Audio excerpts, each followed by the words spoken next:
क्योंकि जम्मू एक point dead point बना दिया। 370 को उड़ाने के बाद इन्होंने डेड पॉइंट बना दिया। ये मुझे समझ नहीं आ रही है कि इनको दरबार मूव से क्या चिढ़ थी, क्या। पहले जम्मू वालों हमने बहुत अच्छा समझा क्योंकि हमें नक्शा दिखाया गया था बहुत अच्छा।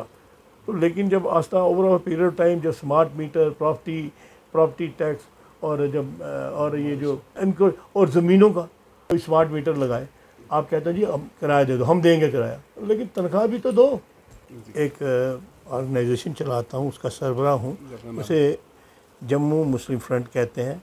मैं चेयरमैन जम्मू मुस्लिम फ्रंट हूँ और मैं जम्मू से यहाँ एक स्पेशल मीटिंग के लिए शाह साहब के साथ आया था, इन हालातों के बारे में डिस्कस करने के लिए कि हमारी जो स्टेट है आज वो बहरान से, आज हर मुश्किल से वो लहस है।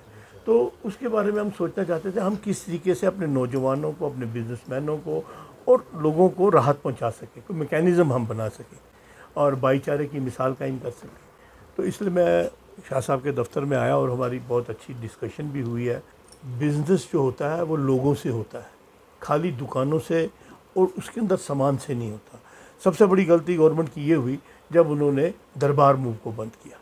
उसके दो नुकसान बहुत बड़े हुए, एक तो भाईचारे में सेंध लगी और ट्रांसपोर्ट मर गया, भिखारी मर गया, हर आदमी उससे मर गया।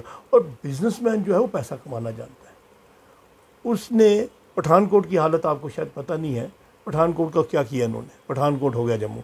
तो बिजनेसमैन ने अपना इन्वेस्टमेंट तो करनी है, वो तो पंजाब चला गया, कोई दुबई चला गया।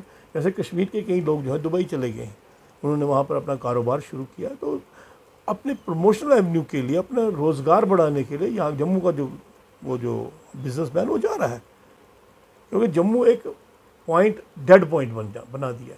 370 को उड़ाने के बाद इन्होंने डेड पॉइंट बना दिया। ये मुझे समझ नहीं आ रही है कि इनको दरबार मूव से क्या चिढ़ थी, क्या इनको उससे नफ़रत थी। जब महाराजा के साथ इल्हाक हुआ था तो कुछ शर्तें थी, उन शर्तों पर जब इल्हाक हुआ और इल्हाक की शर्तों को गुड स्पिरिट में हमको आगे करना चाहिए था, उसको निभाना चाहिए था। लेकिन बीजेपी ने अपना सोचा, इनका अपना एक एजेंडा है। ये सोचते हैं कि 370 उड़ा दिया, कश्मीर को, जम्मू को पहले दबाया। पहले जम्मू वालों हमने बहुत अच्छा समझा क्योंकि हमें नक्शा दिखाया गया था बहुत अच्छा।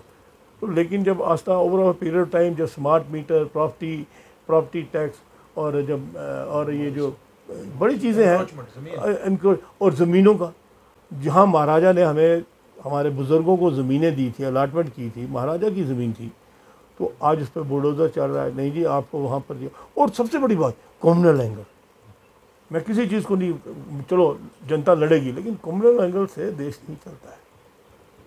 आप हिंदू मुस्लिम कर लीजिए, हिंदू सिख कर लीजिए, मुस्लिम क्रिश्चियन कर लीजिए, उससे देश नहीं चलता है।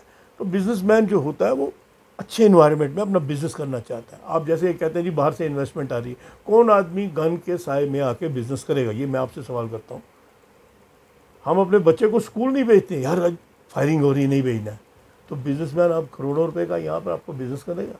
इससे माशरे में फिर तंगी होना शुरू हो जाती है, चीज़ें अवेलेबल नहीं होती हैं। आप अभी देख लीजिए, अभी स्मार्ट मीटर लगाए, आप कहते हैं जी हम किराया दे दो, हम देंगे किराया, लेकिन तनख्वाह भी तो दो।